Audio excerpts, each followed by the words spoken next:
Legal disclaimer. Bespoke Group investment advisory services are offered only through Bespoke Advisory, an SEC-registered investment advisor. Everything we share here is just for information and education. It's not investment, legal, or tax advice. Bespoke does not offer or solicit investment services to the general public. And as always, investing comes with risk, including the possible loss of principal. This actually might be a good entry point for us to the conversation today about how to own and where to own, which are the first two steps of the bespoke approach to wealth management. But it's funny how the world works. But over the holiday weekend, I was with my family, and it was just the four of us. We did a small Thanksgiving, and for the first time, we were starting to have open, difficult conversations about like what would happen after my parents die. My dad is 70, so he was always an older father, and then my mom is 60. And so we're starting to, and now I have this because of my work at Bespoke, I've become literate in a way and exposed to this kind of thinking. And anyway, so I got to really share a lot of that with him and my mom, and they were really blown away because they've never had access to this type of thinking. And I heard my dad say, we were sitting at the kitchen table, and he said, "Wow, you guys, it sounds like you guys are just doing things differently." And he said that all by himself.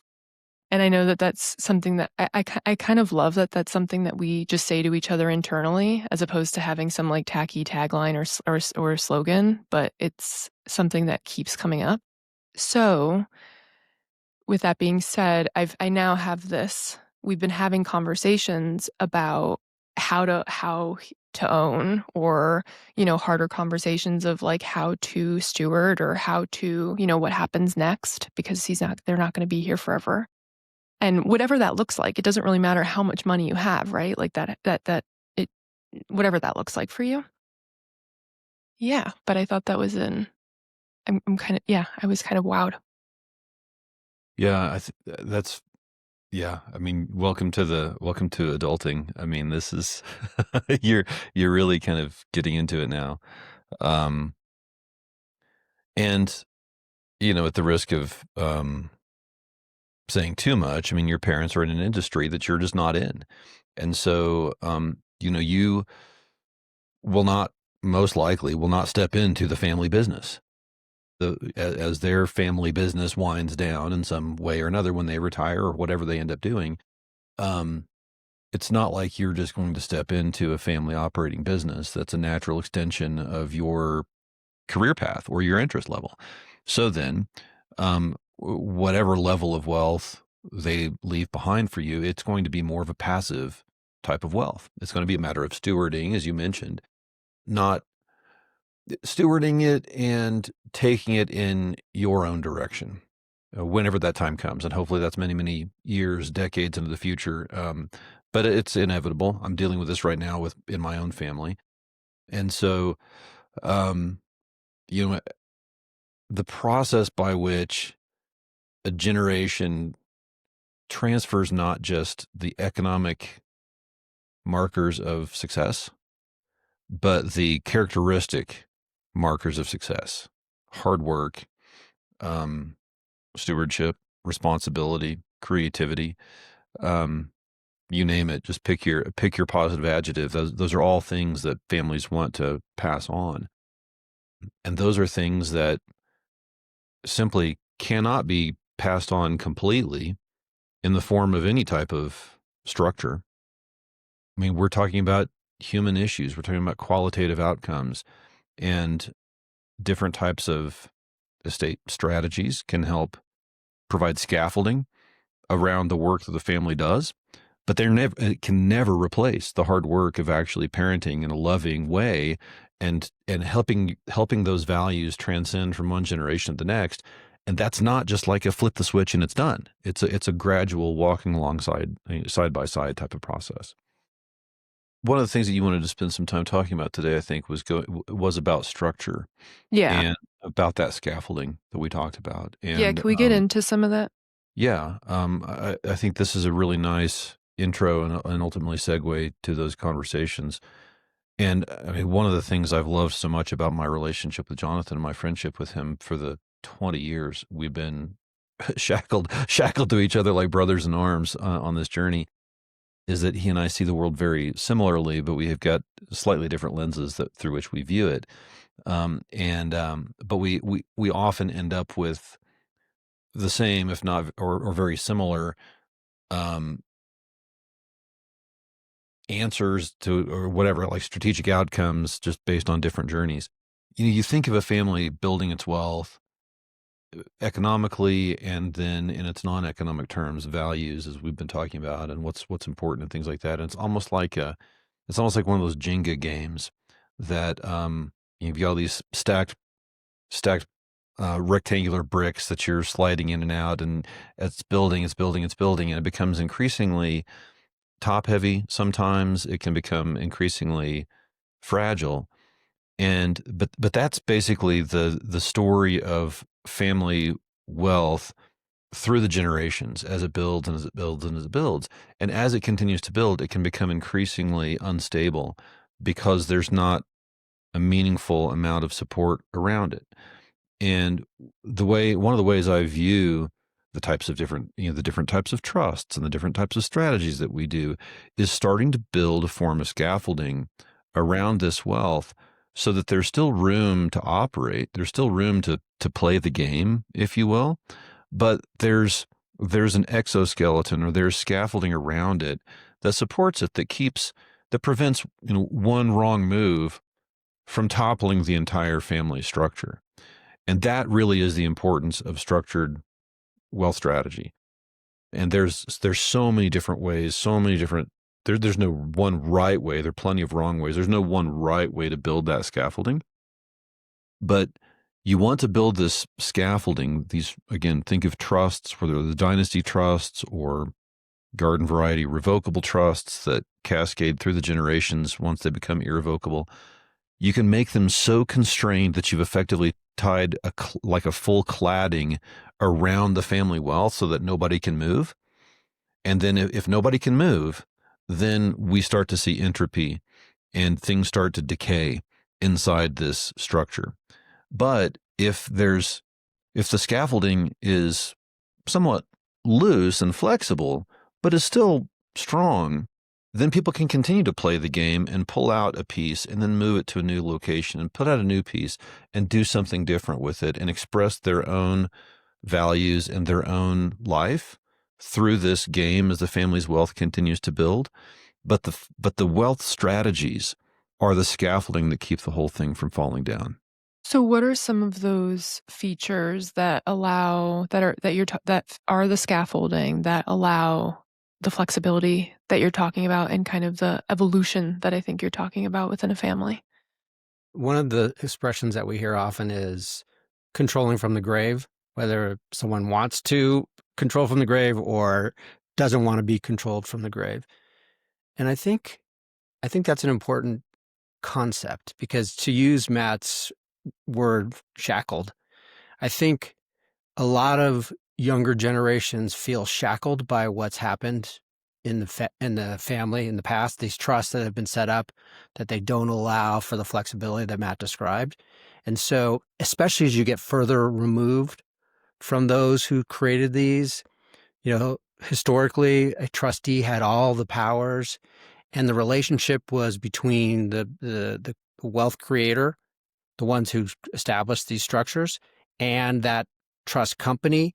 There isn't the relationship between them and the kids, and certainly not the grandkids, and especially not the great grandkids. And so the further removed you get, the more challenging it becomes, or they feel that they're shackled in a structure that someone who maybe they didn't even know created, decades, if not centuries ago. And so understanding that reality and understanding that the structure has to have the flexibility, no matter what the structure is, it has to have the flexibility to adopt and adjust as needed over the generations. Because we're talking about trust designed to last for upwards of, well, in some jurisdictions, forever, if the assets justify it, but 1,000 years or 365 years. I mean, that's a very long time. Yeah, and I think that a lot of where this comes in is, and if you'll forgive me for being a little cynical, I've been an estate planning attorney. I've worked with a lot of estate planning attorneys, and there are obviously lots and lots of exceptions to this, but very often an attorney who drafts a family's estate plan kind of has a way of doing things. They've got their form, or they've got their series of documents that they use. And that's, oh, I have a trust that will do this, or I have a will that will do that. And so they just kind of assume that the creative part of practicing law is now, they've solved that, they crossed that off, they've got their documents. And so then every trust that they draft looks the same. And they don't often realize, or they don't often appreciate that every family, while certain facts lend to patterns, every family situation is different. And as a result, you should at least look with fresh eyes on every client, on every family. And that doesn't mean you can't use certain forms and templates that you have. That's great, because they help reduce errors. They help provide consistency across your planning. But if you simply say, well, I've got an it for that, as Jonathan would say, I've got an it, and so I'll say you my it, then that becomes a real problem. And especially because the state of the industry continues to evolve. The law continues to evolve through legislation and through court cases and just through creativity from guys like Jonathan and guys like me who sit around and think of new ideas. And so one of the classic example that Jonathan mentioned is that very often, if I was a wealth builder and I went to go see my neighborhood attorney, who probably does litigation, they do divorce work, they do some corporate formation, they would do a will. If I twist their arm really hard, they might do a trust, but my trust is going to look like every other trust they've ever done. And very often the attorney says, well, I've got somebody who can be your trustee, or use the local bank as your trust company or whatever, because you just don't, your kids aren't trustworthy enough, or these people know what they're doing and whatever. And they don't even think about things like, well, what happens when that bank changes hands? What happens when the trustee, the vice president of the trust company at that bank, retires or dies or moves on? It's like, well, how does the beneficiary get rid of this trustee?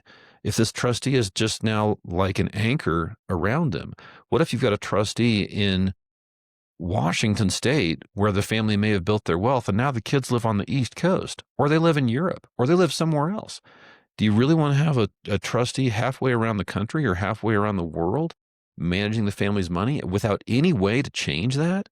And so things like allowing beneficiaries at certain ages to either become their own trustees, if they've demonstrated that they're economically responsible and good decision makers, let them become their own trustees. If they're in a high liability field, or if they've got so much going on that they can't really deal with the operations of managing a significant family trust because they've got their own business, that somebody else needs to manage the family money, let them pick a trustee that meets certain criteria, for example, and certainly let them remove any trustee who fails to respond to them. This is, to my mind, this is some of the most basic blocking and tackling towards building flexibility within the family scaffolding, so that it doesn't become so constrained that when the family's circumstances change, when somebody needs to make a new move on the family's game, that the scaffolding allows that to happen without that move causing the entire structure to collapse. I mean, we can go on and on. I mean, one of the things that Jonathan and I pride ourselves on is finding all kinds of ways to build flexibility and creativity into trusts and other strategies that by their nature either will become irrevocable once somebody dies, or because of certain outcomes that a family wants are irrevocable when they're created. Because very often you have to create various types of irrevocable trusts, in order to get certain tax outcomes and certain asset protection outcomes. But even in irrevocable trusts, there's room for flexibility. Well, and I think it's important to tie where to own here, because most lawyers and Matt and I have unusual experience in that we ran an organization of thousands of estate planning attorneys, and we've had more conversations than we'd like to admit with estate planners over the years. Most lawyers focus, and understandably, focus exclusively on their own jurisdiction and don't look outside of their jurisdiction. Well, that's great if you're in a jurisdiction that has really good trust law, but what if you're in a jurisdiction that has horrible trust law and you're just creating a trust in that jurisdiction because that's what you do?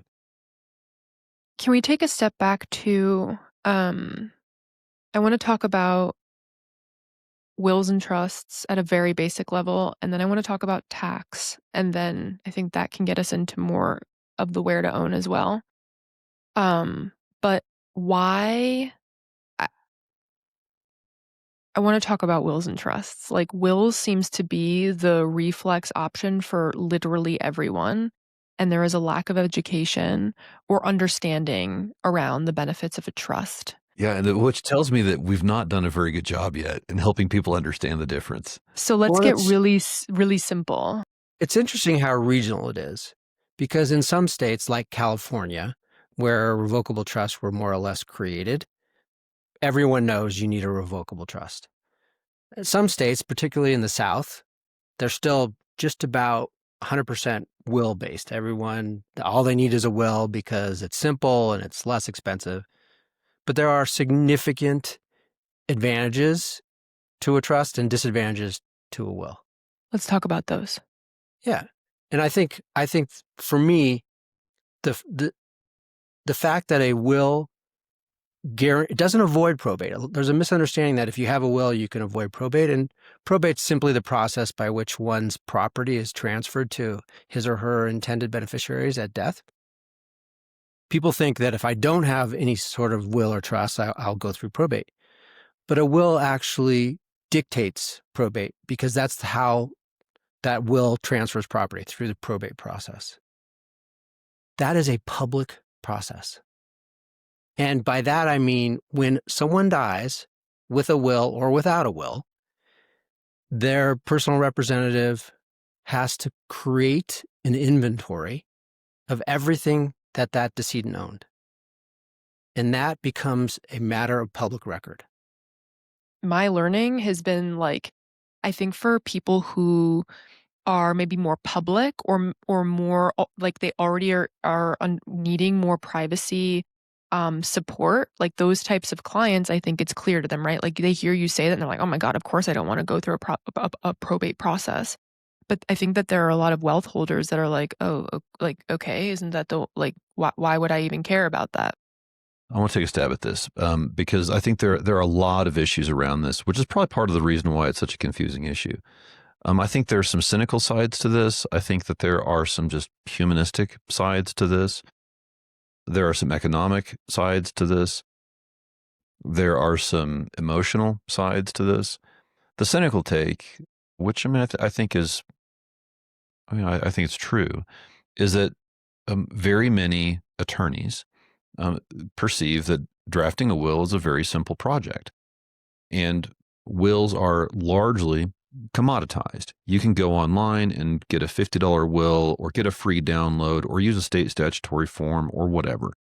And so your everyday neighborhood attorney who is going to do a car wreck and a DUI and a divorce and a dog bite will also gladly write your will for you. And because they're used to going to the courthouse all the time, they will happily go to the courthouse for your probate too. And so they get at least 2 bites at the apple in serving that client, serving, air quotes, that client, selling them a will for a couple of $100 in order to get an attorney who will do that, because they know they're going to collect thousands on the back end they want to have file cabinets full of wills so that if they're still alive and practicing, that's their retirement, is they're going to the courthouse every day, doing the probate docket every day, The will doesn't do anything from a medical perspective, so they get to do guardianships as well.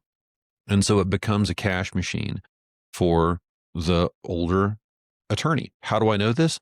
This was my experience as a practicing attorney in Oklahoma before I got into will-based planning. Building file cabinets full of wills is a 20 to 30 year play to then have a cash machine doing guardianships when people become incapacitated and doing probates when they die. That's the cynical answer.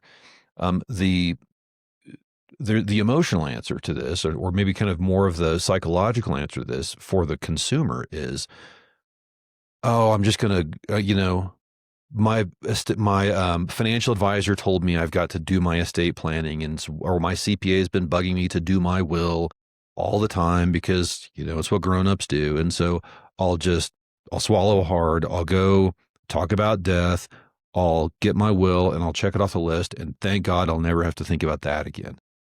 It's like, it becomes this chore, that people do when they grow up and have enough gray whiskers.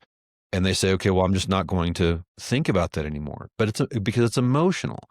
And they don't appreciate the fact that what Jonathan and I know and what we at Bespoke focus on is the fact that proper wealth strategy and estate planning is not a task. It's a journey. It's an iterative process that is never done. You're never done building the scaffolding. Why? Because you're never done building the family wealth. The family wealth, whether it's material wealth or in the form of human capital, it never changes. It constantly changes. It never ends. New generations come along. Family wealth continues to grow or retrace or whatever it does. But it's this dynamic thing. And so when you change the mindset from wealth strategy or estate planning as a task to something that is iterative and dynamic, it means that this scaffolding has to continue to change and grow and evolve as the family's core structure, wealth, and human capital continues to evolve as well.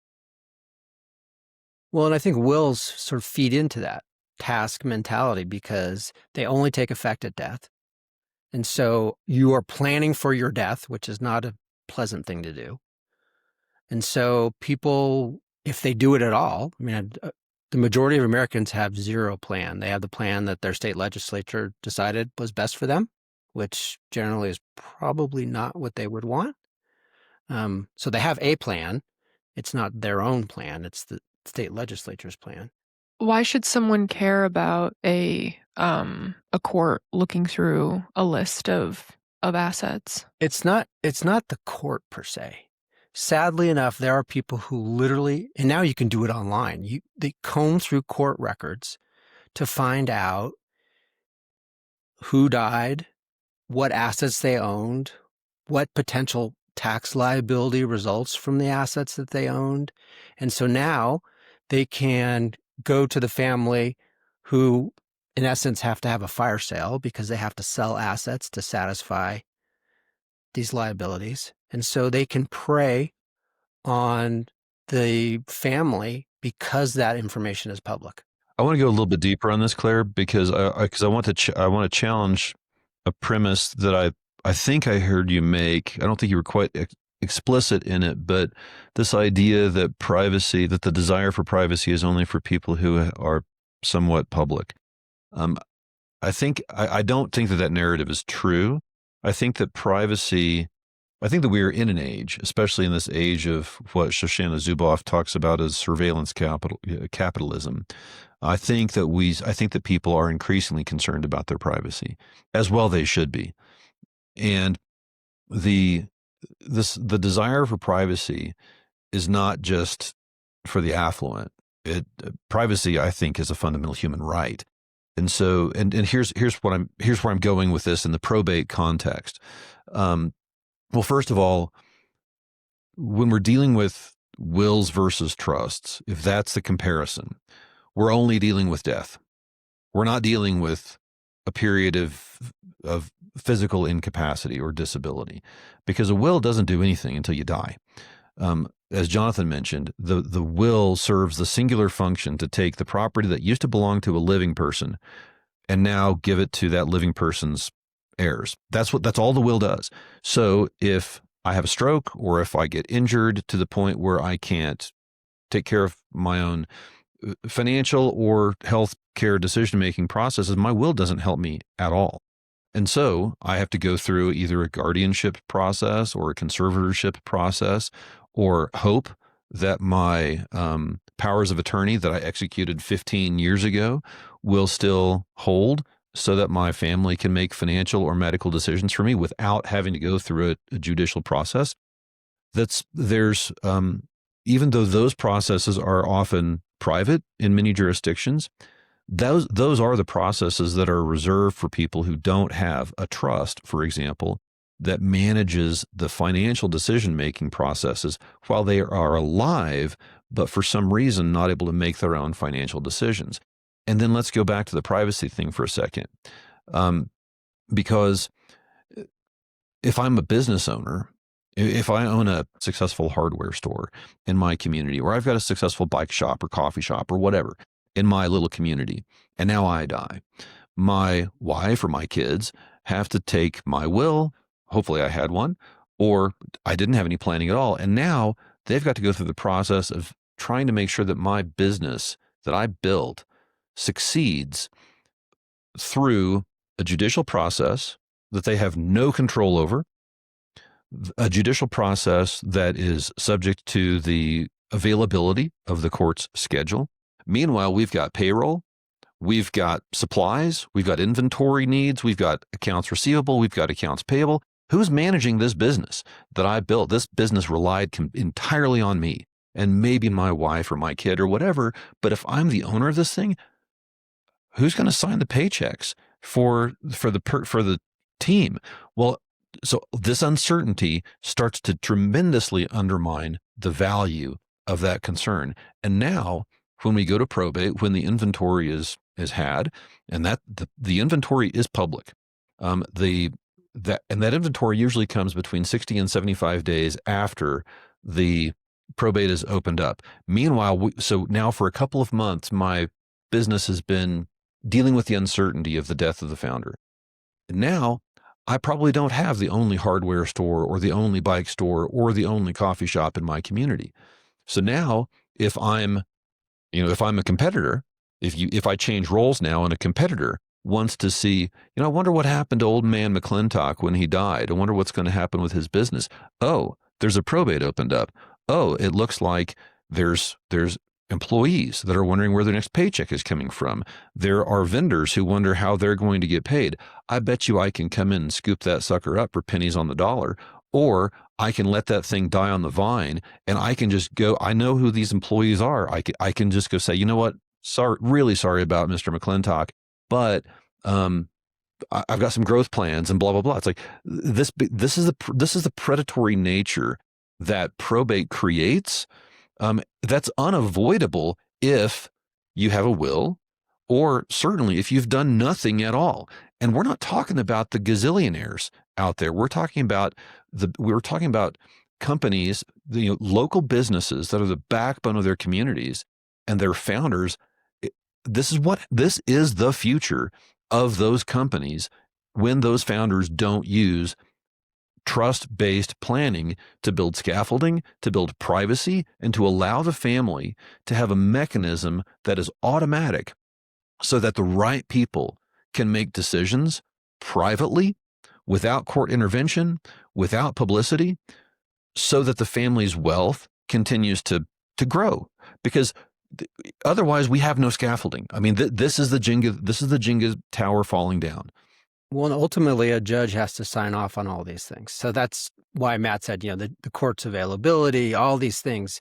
A judge who knows nothing about this business, who may know nothing about business at all, a legal scholar. Or they're a judge. Yeah.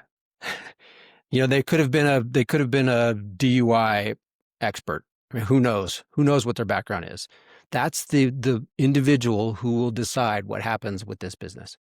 So interesting.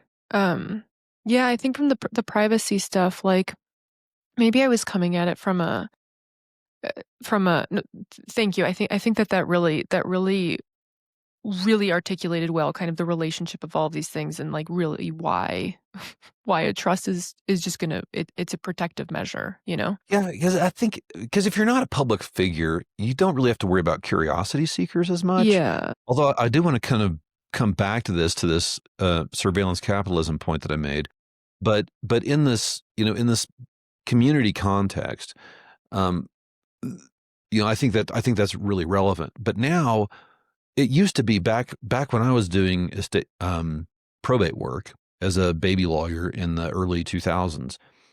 We didn't have online indexes. We didn't have bots that could scrape probate documents. It's like now all of that data is available online for predators to aggregate and now exploit people who have lost often the core of their family. That's what I wanted to hear you say. That was the connection, because what I was thinking about, what was operating in the back of my head behind that question was like, we know that this transfer of like largest wealth transfer is happening, right? We talk about how inheritors want to fire their parents manager because they're just, it just not, they're seeing through it. And what I think is interesting is that I think that with this surveillance capitalism that you're talking about, I think that that is something that either inheritors or younger builders are more clued into because of just purely they were born in the internet age. They're fluent in this space. They understand. They're natives, right? Native to this space.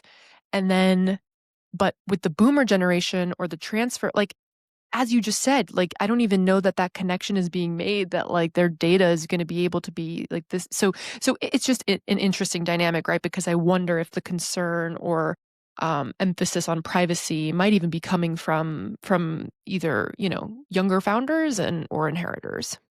I think it probably is. And I think that we are probably at the beginning of an age where people are increasingly acutely aware that we have sacrificed our privacy for trinkets, like for free access to movies or for free access to somebody's stupid mailing list or for a 15% discount off of something that you want to buy off of Instagram. And so now we just we just prostitute our data to these massive aggregators that we don't even know about, and then it's not long before we see that our social security numbers are on the dark web, or that our account numbers and our passwords have been leaked, and there are all these data breaches. And it's like, I think that hopefully consumers are wising up to this. I think that younger generations, this rising generation into wealth, younger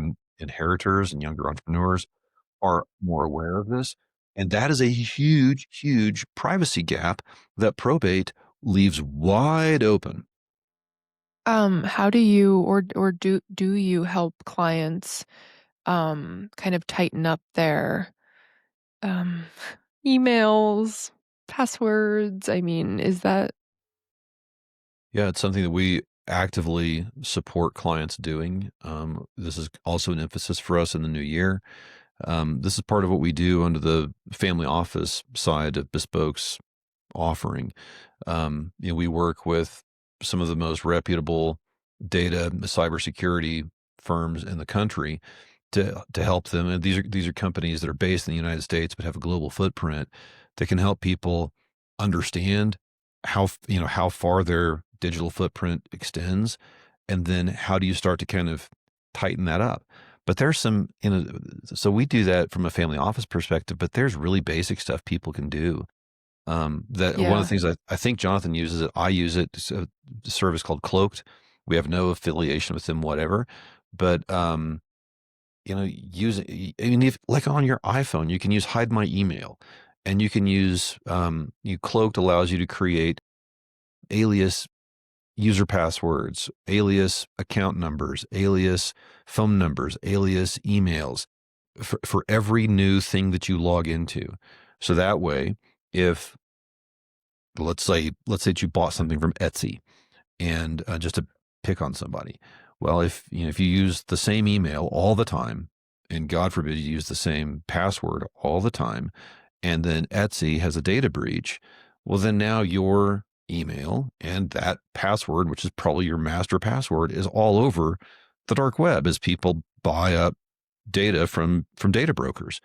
Something like Cloaked allows you to create a dedicated email, a dedicated password, a dedicated phone number, and a dedicated username for Etsy and for every other website that you visit and log into, so that if that website has a breach, the only thing that gets exposed is these alias things, these aliases that you've come up with. And then the service, Cloaked in this case, screens against that constantly to say, okay, if there was a breach, the fallout is limited to one account. It doesn't reach the entire thing. And so there's really basic stuff that everybody can do. And then when you're really affluent and you've got generational wealth, it's a bigger lift. And that's when you've got to call in the big guns. Yeah, you need more support. Let's get into the where to own. Well, I want to plant a seed with one and let Jonathan kind of riff on this for a second. But we talked a little bit about how we talked about home bias and how most attorneys are used to doing things their way. They understand, they're usually deep experts in their home body of law, and they don't really think about any other jurisdiction. They just know what Colorado law says or what California law says or what New York's law says or whatever it is. And so that's just what they know.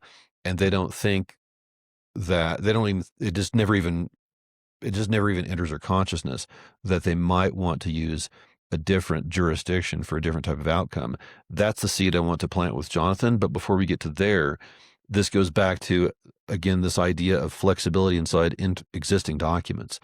We talked earlier about, a beneficiary who might end up kind of, shackled to a crusty old trust company that's no longer responsiveness, and there's no ability to change the trustee relationship within the document.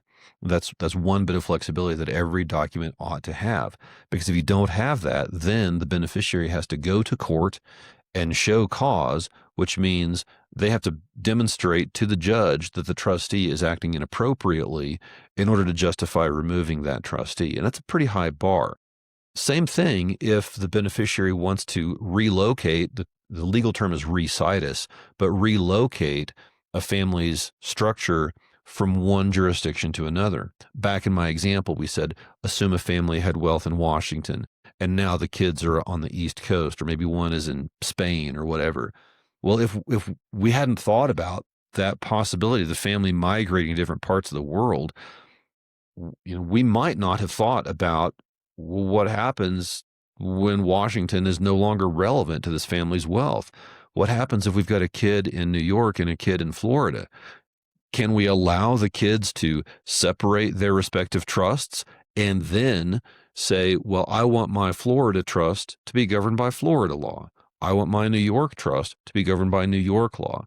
And so just building in some flexibility so that the jurisdiction that governs the family's wealth can change as the circumstances change. That's imperative, and it's something that's often overlooked. Yeah, so to Matt's question, or softball, if you will, there are several states who really have made it a point to make their states attractive from a trust law perspective. And most people don't realize that they can cherry pick the jurisdiction that they use for their structures. So if I live in Colorado, I don't have to use Colorado law. I can pick Wyoming or Delaware or South Dakota or whatever jurisdiction is best for my circumstances. And the example I usually use with clients is, for decades, if you were creating a corporation, you created that corporation in Delaware because everyone knew Delaware had hands down the best corporate law in the country. And you didn't have to be a resident of Delaware. Delaware's a small state. But because their law was so robust, if you created a corporation, you created it in Delaware. Well, the same is true for selecting your trust jurisdiction. If your circumstances suggest that your trust should be sitused in South Dakota, for example, why wouldn't you use South Dakota for that situs? Or perhaps your circumstances dictate that perhaps some of your wealth should be offshore in a jurisdiction that is outside the reach of U.S. courts and U.S. judges. There are really good jurisdictions offshore that allow you to protect your wealth from creditors and get it outside the reach of the U.S. court system. Is it worth kind of getting into listing these, like the purposes of the different jurisdictions that, we focus on and why? Sure. And Yeah, I mean, I think Jonathan mentioned South Dakota specifically, so I'll touch on that one first. But South Dakota is one of the jurisdictions that literally allows trusts to last forever. So under the old-fashioned law that the United States built its law around what's called English common law. And under English common law, there was this rule that said that trusts cannot last forever. It's called the rule against perpetual trusts, the rule against perpetuities, which means that you cannot hold property indefinitely. It ultimately has to be divested from a structure so that property gets put back into the chain of commerce. That's the idea, is that, we're not just going to hoard and hoard and hoard and hoard. We will require that at some point wealth be put back into commerce. And so that's the rule against that's the rule against perpetuities, the rule against perpetual trusts. South Dakota never enacted that. South Dakota said, it's in its constitution that there is no applicable rule against perpetuities in the state of South Dakota. So you can lock up family wealth into a trust structure that literally lasts forever, so long as the trust remains economically viable. If you've got hundreds of millions or billions of dollars that you want to have in a scaffolding that lasts forever, then South Dakota is a great choice for that. South Dakota is also highly private.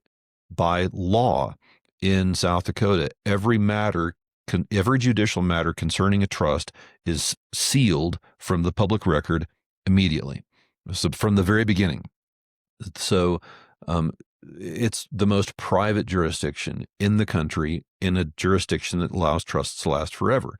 South Dakota also, like Wyoming and a few other states, allows for what's called a quiet trust, so that if you have a beneficiary who is a profligate spender or is just irresponsible with money, and you want to set aside money for them into a trust, but you don't want them to know that exists, then a place like Wyoming or South Dakota that has a quiet trust statute starts to make some sense. Now, I will tell you that if you're relying on the quiet trust provisions to help that beneficiary be better with money, you're kind of fighting a losing battle.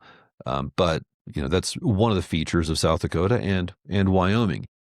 Wyoming is also another highly private jurisdiction. Wyoming allows trusts to last for 1,000 years, so it might as well be forever. Wyoming has a lot of digital asset friendly laws on the books, so that when digital assets are going to be owned directly inside of a trust, Wyoming is usually a very good option for that. But Wyoming is kind of, I would say, probably top third of quality jurisdictions when it comes to trusts generally, as far as their level of resilience under pressure. Nevada is a highly protective jurisdiction.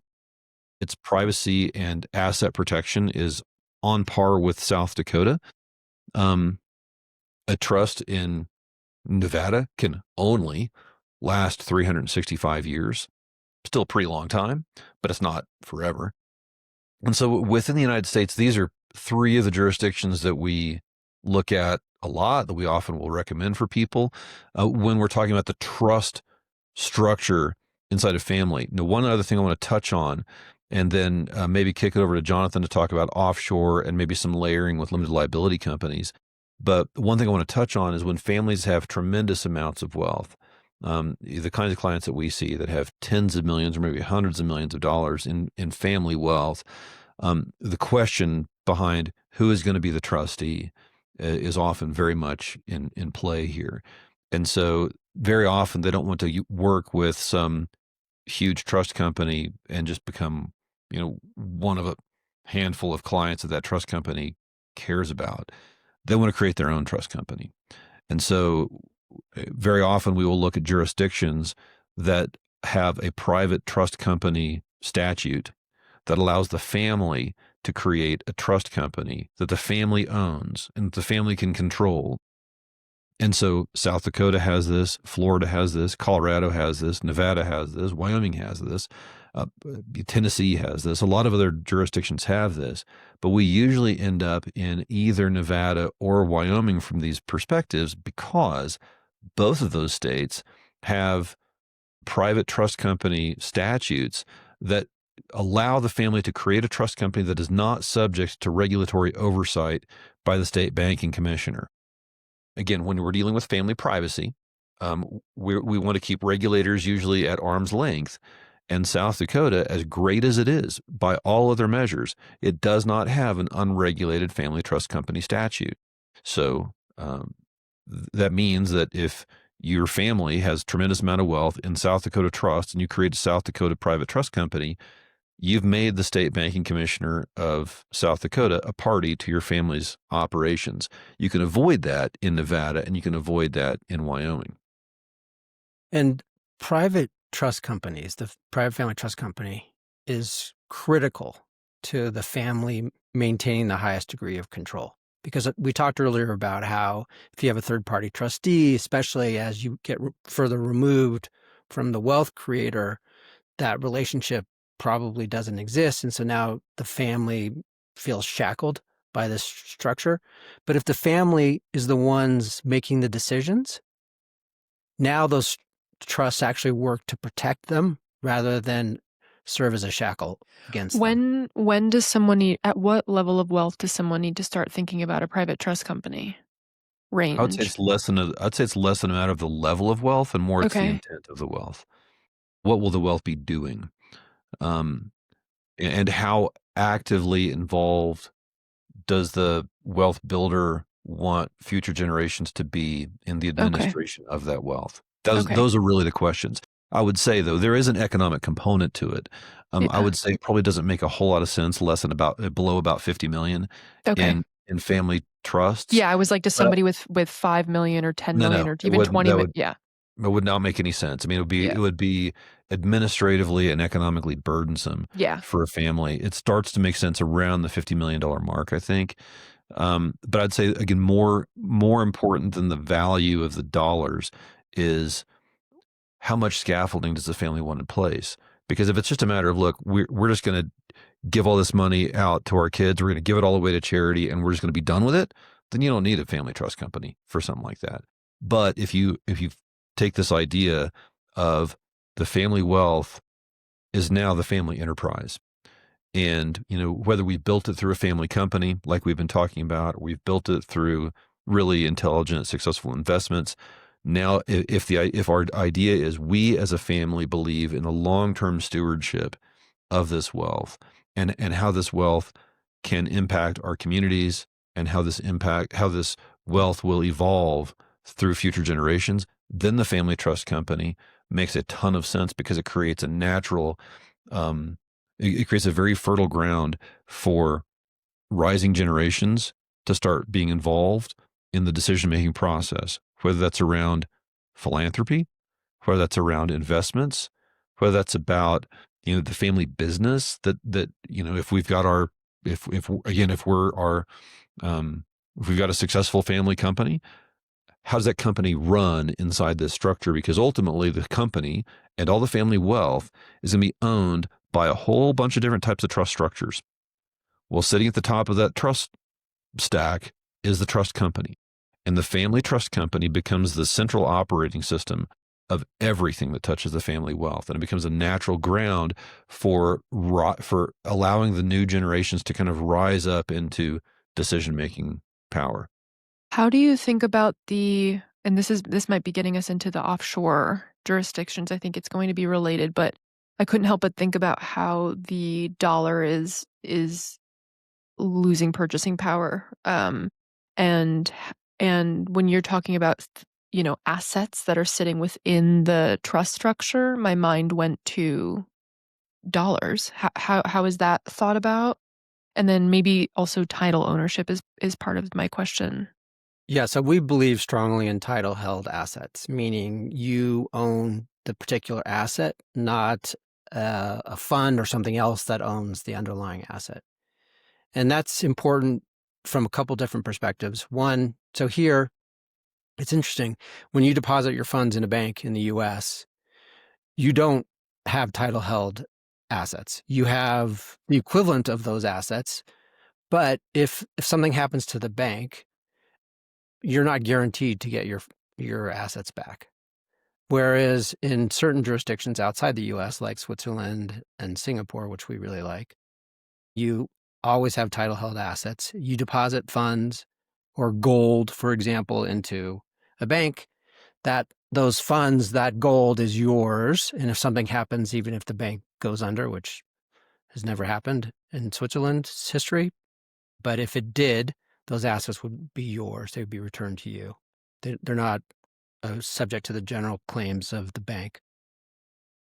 So historically, offshore was used primarily for asset protection purposes. Clients would say, if something happens here in the US, I'm concerned, maybe I'm in a high risk occupation. If something were to happen, I want to make sure that I have some funds set aside that I know that I can have access to in time of need. And that still exists for clients who are concerned about maybe they're in a field that has a lot of government activity. We refer to government agencies as super creditors because they have the unlimited resources to continue to go after you. And unfortunately, if your assets are here in the US, what these government agencies frequently do is they freeze those assets and they make it very difficult for you to defend yourself. And then they can exert a fairly favorable to the government, unfavorable to the defendant settlement to resolve that claim. And so if you have assets offshore, that allows you to defend yourself and have money to live off as needed. And when you say assets, like it's any type of asset. Yeah, so it could be any type of asset. It could be cash. It could be gold. But to your Could be question Bitcoin. about the dollar, it could be investments in stocks outside the U.S., stocks that pay perhaps dividends in a currency that has done phenomenally well against the dollar. And the Swiss franc and the Singapore dollar are two such currencies. But if So somebody's go ahead. No, I was going to say, so if you take some of your wealth, you invest in Swiss stocks, those stocks pay a dividend in Swiss francs. So not only are you receiving a dividend, but you're now receiving a dividend in a currency that has performed very well against the dollar. So you're getting that delta against the dollar as well. What was the cost of transferring your dollars to francs to invest in the Swiss? Depends on the currency exchange at the time and Yeah. the broker through which you're doing the currency exchange. I mean, there's not like a fixed price. It's like we try to be opportunistic and take advantage of opportunistic pairings. We try to buy francs when the franc is lower against the dollar. But it's a moving target. It's like you can't just say, well, just you want to do it every Tuesday. It's like you can't. It's like. But that's a great question because a lot of what people often do is they will say, I want to invest in francs. And so they'll take $1 million, hypothetically, and then they'll just invest in some Swiss companies. That's not how we approach it. We look, to Matt's point, we look at, okay, when's the dollar strong against the franc, or at least relatively, and maybe do small tranches over a prolonged period of time so that we're maximizing the investment in francs rather than just going 100% in, regardless of where the dollar is against the franc at that time. Yeah, it's about being strategic and opportunistic. But kind of the broader question I want to touch on in this in this conversation about generational family wealth and structure and how to own and where to own. Um, this is such a nuanced type of conversation, but ownership is critical. The right type of scaffolding around which you support the family wealth, different types of trusts that you use, different entities within trusts, limited liability companies, for example, that might be owned by a trust. Those limited liability companies or trusts can hold whatever assets that you want to hold. It can be real estate, it can be gold, it can be Bitcoin, it can be Swiss franc, it can be equities, it can be bonds, it can be whatever you want it to be. And families with significant wealth must be thinking beyond the United States border. We've got to get out of our own home bias, not just about the state that we live in, but the country that we live in, and realize that we're in a globally interconnected world. We're in a rapidly changing geopolitical order. There are new opportunities opening up all the time around the world. And if we have a constrained home bias through which we view the totality of our family wealth, then we're going to miss out on the flexibility. We're going to miss out on the privacy. We're going to miss out on the protection. And we're going to miss out on the ability to preserve and hopefully grow generational wealth in a meaningful way. Yeah, and it's important to realize that families are becoming more and more global. So it's not just that the dollar's had a great run. Maybe that run's going to come to an end soon. But if the kids are dispersed around the globe, we need to be thinking globally. And there's a lot of things that are happening that impact wealth, that impact what investments you should be thinking about given those geopolitical events. Yeah, I'm kind of excited about how Americans are being challenged to see ourselves within like a greater context. I know that we have this, Americans have had this reputation like abroad that we're really in our own bubble. And I mean, but it's not even necessarily our fault. Like we haven't really been given the incentive or a reason to look outside, And so, yeah, I think, hearing friends too, like I have friends in Germany or I have friends in France, and like they've always said, like, oh, you didn't know about this thing happening in this other part of the world. And now I even see myself in those conversations with my friends just being more, more aware of like what's happening outside of our borders. So I think that it's exciting. Yeah, and I think I think we need to look at it from a perspective of opportunity, not from a perspective of the house is burning type of thing. I mean, the United States has been and is, and I think will for a very long time continue to be the most important economy in the world. But there are other economies that are rising, and we have to be, and we are, politically, we have taken steps to be less relevant on the global stage. I mean, that's just the reality of where we are right now. I mean, there are policy shifts that are intentionally driving down the value of the U.S. dollar, and it's just part of the cyclicality of politics. And again, as we are increasingly interconnected, we have the ability to now learn about what's going on in China and what's going on in Europe and what's going on in Africa and what's going on in Russia and in Latin America. The world has become a whole lot smaller because information travels so quickly and opportunity travels so freely. And now, in an age of digital wealth, wealth can borders are increasingly irrelevant. One of the books I want you to read, Claire, which I think you'd find fascinating, is I think I've mentioned it before, but it's called The Sovereign Individual. It was written in 1997 by a guy named William Davidson and Walter Rees Mogg, I think, were these two authors, written in 1997. So this is before the dot-com bubble. This is before Y2K. But as they were writing, they were predicting an era that's kind of like the era that we're in right now. I mean, don't read it like it's forecasting like Nostradamus or something like that. But it's like they were even predicting things like cyber currencies and the idea that political borders, geographical borders will become increasingly irrelevant in a rising information age. This was the dawn of the internet. And so as the information age took off, which is quite clearly what we're living in now, things like tribalism around um, uh, systems of belief or values would become more important than the people that we happen to share a physical community with. I know more people spread around the world than I know in my own small town. And that's just an example of the increased interconnectedness, the decreasing relevance of geographical borders, and as a result, the decreasing relevance of any particular given fiat economy.